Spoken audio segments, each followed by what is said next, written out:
Today I'm gonna be showing you how you can change your key settings on Fortnite. So first of all, we want to go up to the profile icon up in the right corner, click on that, go down to the gear button and click on that, and now we're in on the settings.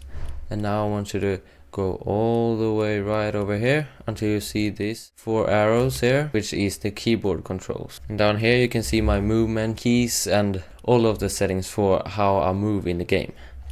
And if I want to change anything, I just click on this W here, and then I click on whatever key I want to change it to. So if I said I want K to be my running key, alright, I'll click K, and now K is the button that I'm gonna click to move forward. And now what I want you to do is click apply down here, or click the A